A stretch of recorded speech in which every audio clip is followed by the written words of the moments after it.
Arthur aparece pela primeira vez em um trabalho escrito intitulado A História dos Bretões, escrito no século IX d.C., atribuído a um monge chamado Nennius. Quando chegamos a Arthur, Nennius escreve que ele lutou contra os saxões naquela época junto aos reis dos bretões. Mas ele era seu líder nas batalhas, e então Nennius continua descrevendo que Arthur derrotou os saxões nas 12 grandes batalhas, culminando na Batalha de Badon Hill.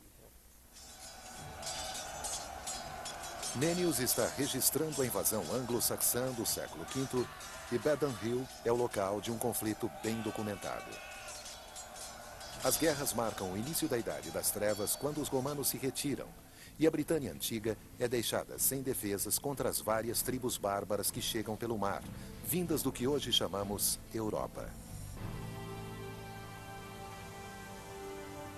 E a prova arqueológica encontrada nos sítios anteriormente apenas ligados a Arthur pelo folclore parecem confirmar esta data.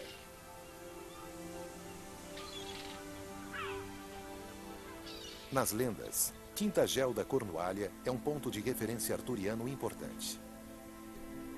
O arqueólogo Stuart Pryor, da Universidade de Bristol, estuda as descobertas feitas aqui. A prova de verdade está meio escondida. Enterrada. Existe uma coleção inteira de cerâmicas finas e sabemos que essa coisa essencialmente veio do norte da África. Essa cerâmica se chama cerâmica decorada vermelha e foi importada em grandes quantidades e podemos ligar a antiga importação dela com o período de tempo que temos para Arthur. A cerâmica encontrada em Tintagel é do século V. Alguém muito poderoso está importando estes bens fantásticos para Tintagel. O mais interessante é que os arqueólogos encontraram a mesma cerâmica em um outro forte da Grã-Bretanha, também ligado a Arthur.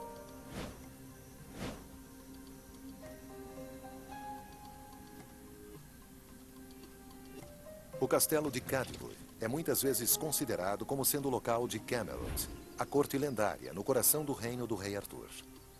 Hoje, só o que resta é uma colina que aparece em meio a uns vales.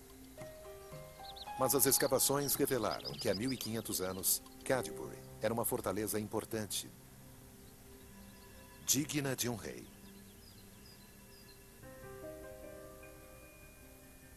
A muralha exterior tinha 4,8 metros de espessura e 1,2 quilômetros de extensão.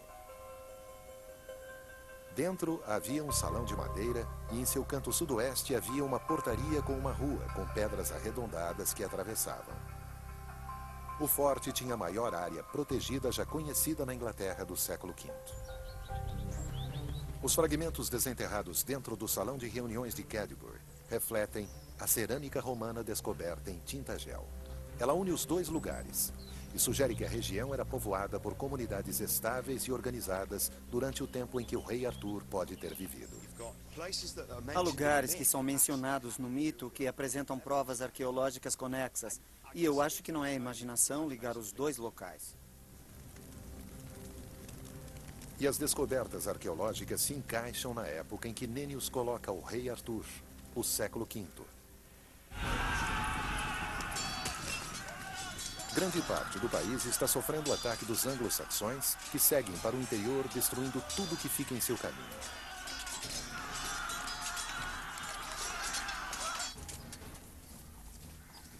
É de dentro da população romano-britânica, que ficou para defender o país, que alguns historiadores identificaram um homem que ajuda a unir as pessoas em sua hora de necessidade.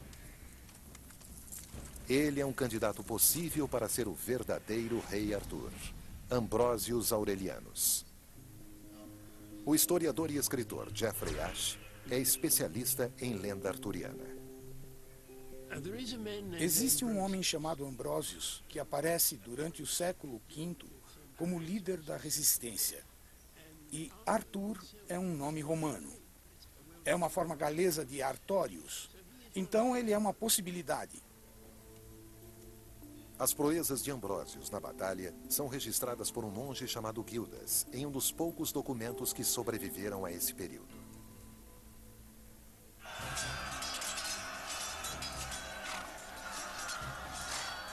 Ele é um governante de alta patente na linhagem romana. Logo, era alguém que sairia para as batalhas. Ambrosius poderia também explicar um dos elementos mais resistentes da história de Arthur, a Excalibur mágica.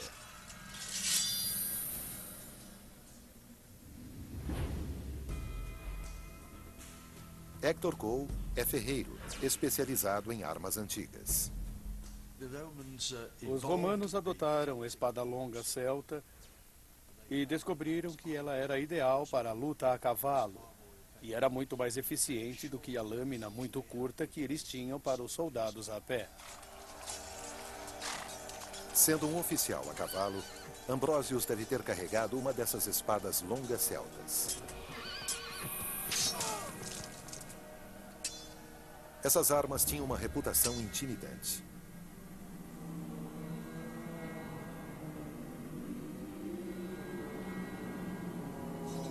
A palavra Excalibur é uma tradução francesa para a expressão galesa corte implacável.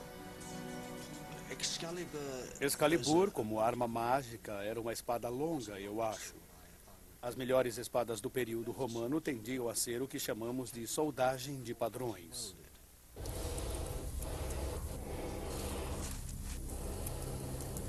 A soldagem de padrões transforma uma lâmina simples em uma arma magnífica e única.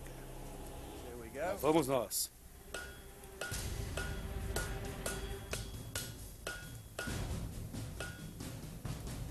Bastões de ferro são primeiramente enrolados e depois martelados repetidas vezes e aquecidos como pão para eliminar impurezas e fabricar uma lâmina de excelente resistência.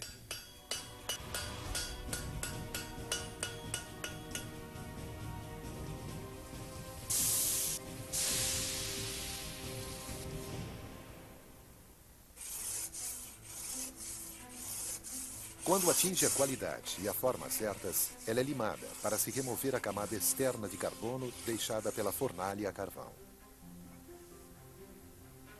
Depois ela é polida e esfrega-se um ácido forte para eliminar a camada final de impurezas e revelar o modelo único da lâmina.